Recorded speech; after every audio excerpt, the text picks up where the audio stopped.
राधे राधे, जय श्री राम, हर हर महादेव। कैसे हैं आप लोग दोस्तों? मैं उम्मीद करता हूं कि आप लोग बहुत ही बढ़िया होंगे और आप लोग की तैयारी बहुत ही शानदार चल रही होगी।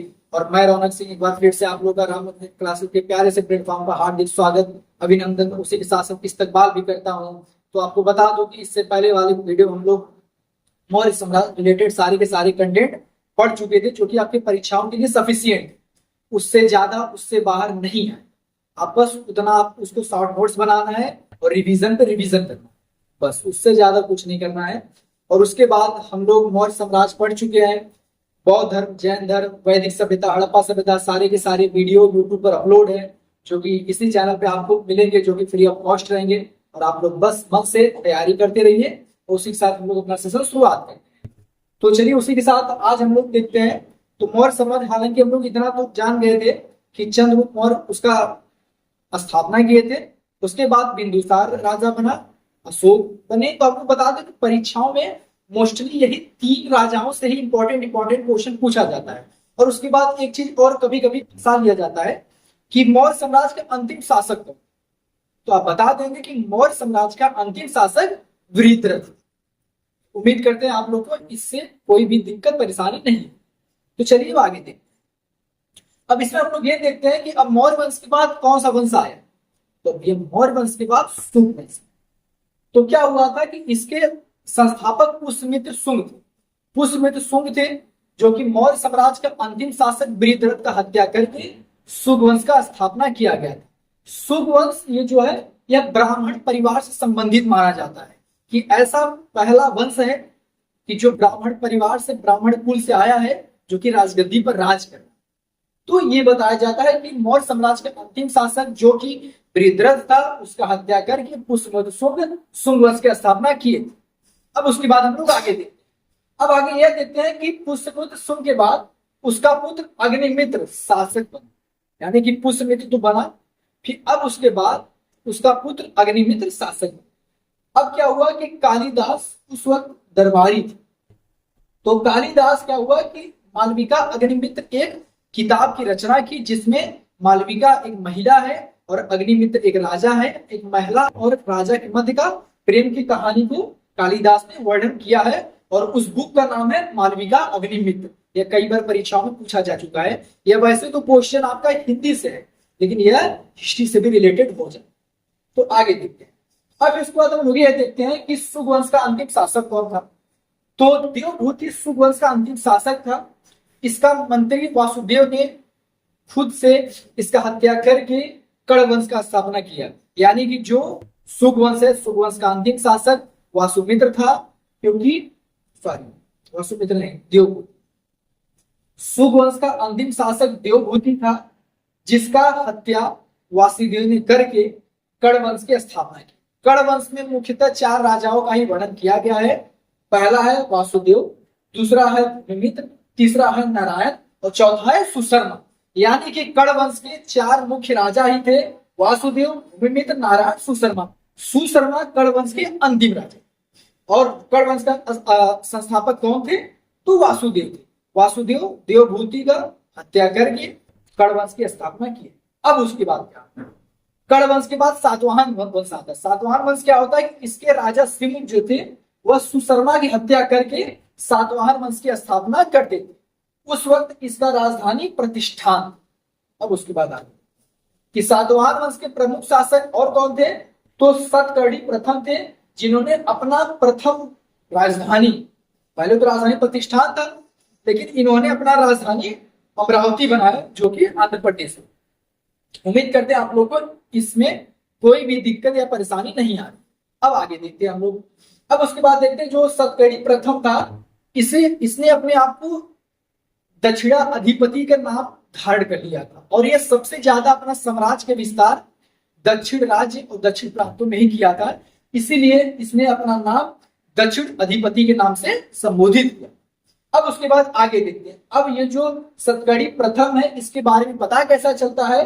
तो एक नानाघाट अभिलेख है जो कि महाराष्ट्र में है। उस अभिलेख से पता चलता है कि वाकई में ही सातवाहन वंश का शासक सतकर्णी प्रथम था, जिसे दक्षिणाधिपति के नाम से जाना जाता था, और यह सबसे ज्यादा अपना प्रांतों का विस्तार दक्षिण प्रांतों में किया। अब आगे देखते हैं। उसके बाद देखते हैं कि भूमिदान का पहला पहला अभिलेख का साक्ष्य, यानी कि अभी तक भूमिदान का अभिलेख नहीं मिल रहा था, यानी कि किसी भी प्रकार का कोई भी राजा भूमिदान नहीं करता था, ऐसा कोई साक्ष्य नहीं मिला था। परंतु नानाघाट अभिलेख जो कि महाराष्ट्र में है, उस अभिलेख के देखने के बाद ऐसा पता चला कि हाँ वाकई में ही लोगों को भूमिदान किए जाते थे। अब आगे देखते हैं।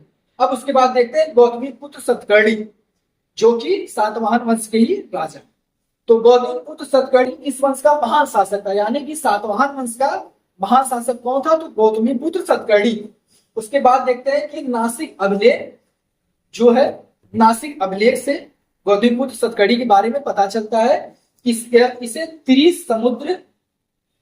त्रिसमुद्री तो पितावाहन के नाम से जाना जाता है। एक प्रकार से तीनों समुद्रों का पिता, इसने अपना नाम इस प्रकार से रखा कि तीनों समुद्रों का पिता के नाम से जाना जाता है। यह कौन से अभिलेख में मिला? तो यह नासिक अभिलेख में मिला। नासिक कहाँ है? महाराष्ट्र।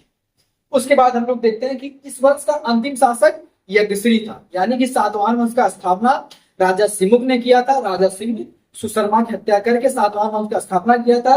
उसके बाद इस वंश का महान शासक सतकर्णी प्रथम भी था, परंतु सबसे महान शासक गौतमी पुत्र सतकर्णी। उसके बाद आगे देखते हैं। अब आगे हम लोग ये देखते हैं कि भारत में सर्वप्रथम सोने के सिक्के वह हिंदी यूनानी बैक्टीरिया द्वारा चलाए गए थे, परंतु सबसे शुद्ध सोने के सिक्के कनिष्क के शासनकाल में चलाए गए थे।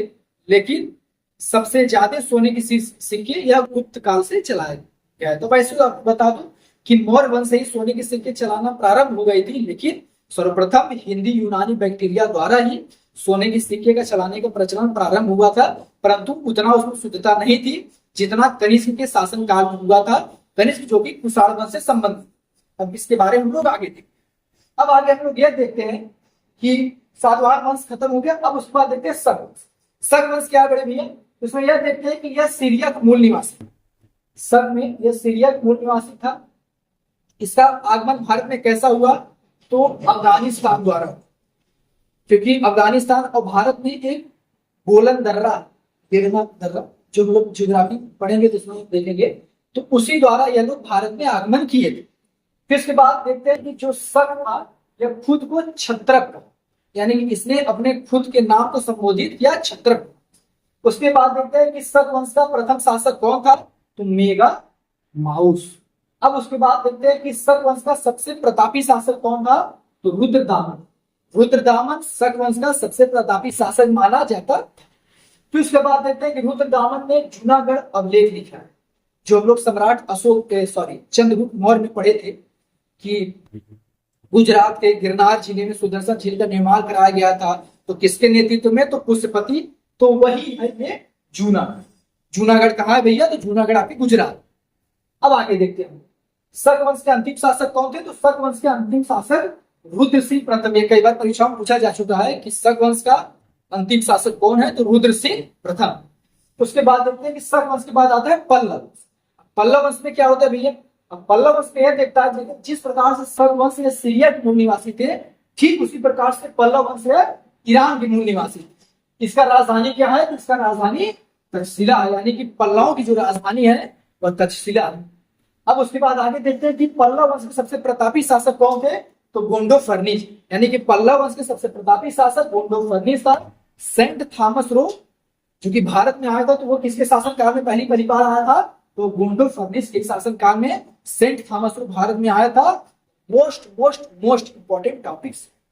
अब उसके बाद देखते हैं कुषाण वंश, यानी कि शक वंश खत्म होने के बाद, पल्लव वंश खत्म होने के बाद अब हम लोग आते हैं कुषाण वंश, जो कि अभी इससे पहले हम लोग पढ़े थे कि कुषाण वंश में सबसे ज्यादा सोने के सिक्के प्रचलन कराए गए। अब उसके बाद देखते हैं कुषाण वंश। कुषाण वंश यह जैसे कि यह जिस प्रकार से सीरिया के मूल निवासी है ईरान के, इसी प्रकार से कुषाण वंश चीन या मंगोलिया के मूल निवासी माने जाते। अब उसके बाद देखते हैं कि भारत पर सर्वप्रथम आक्रमण जो कि कुषाण शासक कुजुल फटसिस था, वह पहला व्यक्ति था जो कि कुषाण वंश से संबंधित था जिन्होंने भारत पर आक्रमण किया। उसके बाद देखते हैं कि कुजुल फटविसस का पुत्र वीर फटविसस था, जो कि कुषाण वंश का वास्तविक संस्थापक था। यानी कि वैसे तो कुजुल फटविसस ने भारत में पहला आक्रमण किया था, परंतु कुषाण वंश का सबसे बढ़िया नींव जो रखा था वह किसने रखा था भैया? तो वह रखा था वीर फटविसस। उम्मीद करते हैं आप लोग इतनी बात समझ में आ गई। अब उसके बाद देखते हैं कि जो भीम था, इसने अपने साम्राज्य को बढ़ाया, तो कहाँ कहाँ बढ़ाया? सर्वप्रथम इसने तक्षशिला और पंजाब पर अधिकार किया और अपने साम्राज्य का विस्तार तो किसने किया? तो भीम फटसिसर, इसका पुत्र था तो फुजूल फटसिसर। अब आगे देखते, और जो कुषाण वंश का शासक जो फटसिसर था, इसने सर्व धर्म को अपनाया। सर्व धर्म का मतलब इसने शिव भगवान का बहुत ज्यादा प्रचार प्रसार किया। अब आगे हम लोग देखते हैं, कुषाण वंश का सबसे प्रतापी शासक कनिष्क। कनिष्क का सबसे महान शासक बनने का सबसे बड़ा कारण एक था रेशम मार्ग। रेशम मार्ग जो कि व्यापारिक मार्ग था, क्योंकि वह यूरोप से आकर भारत में मिलता था, तो उसके बीच में ही कनिष्क का कुषाण वंश आपका तक्षशिला। तो अब इसमें यह होता था कि बीच में यह पड़ जाता था, इसलिए यह टैक्सेस वगैरह लेता था, कर वगैरह लेता था और बहुत बढ़ा चला था। तो इसलिए इसका थोड़ा सा शासन ये बढ़िया बना और इसका राजपाट अच्छा चला, साम्राज्य अच्छा बढ़ा। तो इसमें सबसे बड़ा रोल है रेशम मार्ग। यह परीक्षाओं कई बार पूछा जाता है कि रेशम मार्ग किस राजा से संबंधित है, तो वह कनिष्क से संबंधित। अब उसके बाद आगे कनिष्क वह सबसे प्रतापी शासक हुआ या फिर कुषाण वंश का। उसके बाद देखते हैं कि कनिष्क यह संघ संवत चलाएगा, जो कि हम लोग का जो ऑफिशियल कैलेंडर शक संवत है वह कनिष्क ने ही चलाया था, जब इसका राज्याभिषेक हुआ था 78 ईस्वी में। और उसी वक्त चतुर्बौद्ध संगति का भी आयोजन किया गया था और उसमें बौद्ध धर्म को दो भाग में डिवाइड भी किया गया था, एक हीनायान और एक महायान। और यह कहाँ हुआ था? तो यह कश्मीर के कुंडलवन में हुआ। हम लोग जब बौद्ध धर्म पढ़ रहे थे तो इसमें पढ़े।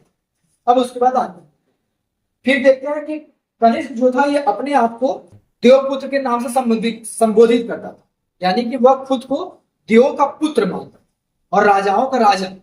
अब उसके बाद देखते हैं कि इसने दो राजधानी बनाया था कनिष्क। पहला बनाया था पुरुषपुर, जो कि कहाँ है? या पेशावर या पाकिस्तान में है। और दूसरा राजधानी अपना मथुरा, जो कि उत्तर प्रदेश में है, उससे बनाते। यानी कि कनिष्क पहला ऐसा शासक था जिसने दो राजधानी बनाया था। पहला इसका पुरुषपुर था, जो कि पेशावर पाकिस्तान में है, और दूसरा कौन है भैया? तो दूसरा मथुरा है, जो कि उत्तर प्रदेश। अब आगे देखते हैं, उसके बाद देखते हैं जो कनिष्क था यह गंधार कला और मथुरा कला का भी विस्तार किया था। और उसी के साथ साथ इसका राजकीय भाषा क्या था? तो इसका राजकीय भाषा संस्कृत। तो यानी जो कनिष्क था इसका राजकीय भाषा संस्कृत था और इसने शक संवत चलाए थे। इसी के शासनकाल में सन 7800 ईस्वी में चतुर्बौद्ध संगति का आयोजन किया गया था। तो कहाँ किया गया था? तो कश्मीर के कुंडलवन में किया गया था और बौद्ध धर्म को दो भाग में डिवाइड किया गया था। पहला था हीनायान और दूसरा था महायान। अब उसके बाद हम लोग आगे देखते हैं कि कनिष्क के काल में चार प्रमुख दरबारी रहते थे। पहला थे नागार्जुन। नागार्जुन को भारत का आइंस्टीन बोला जाता है। उसके बाद वासुमित्र। वासुमित्र ने एक बुक का, एक पत्रकारिता का रचना किया था जिसका नाम था महावीर शास्त्र। ठीक है भैया। उसके बाद एक है अश्वघोष। अश्वघोष का भी एक बुक था जिसमें वो बुद्ध चरित्र की रचना थी। उसमें अश्वघोष का मतलब अश्वघोष एक व्यक्ति हैं, उनकी रचना का नाम बुद्ध चरित्र था। यह बौद्ध धर्म से रिलेटेड बातों को लिखे थे। फिर अगला था चरक, जो कि चरक संहिता के रचयिता थे। यानी कि कनिष्क के शासनकाल में यही चार प्रमुख दरबारी थे, नागार्जुन, वसुमित्र, अश्वघोष और चरक। तो उम्मीद करते हैं आप लोग को इतना सारे के सारे वीडियोस बहुत अच्छे लगे होंगे, आप लोगों को कंटेंट समझ में आ रहे होंगे। और इसके बाद अब हम लोग कल वाले वीडियो में गुप्त वंश पढ़े। तो आप लोग को मौर्य साम्राज्य, सातवाहन वंश, पल्लव वंश, कुषाण वंश, शक वंश, ये सारे के सारे वंश स्टेप बाय स्टेप कवर किए जा चुके हैं। और आप लोग शार्ट नोट्स बनाइए और ज्यादा से ज्यादा रिवीजन कीजिए और मन से पढ़िए, लगन के साथ पढ़िए। तब तक हम आपसे विदा चाहते हैं। जय हिंद, जय भारत।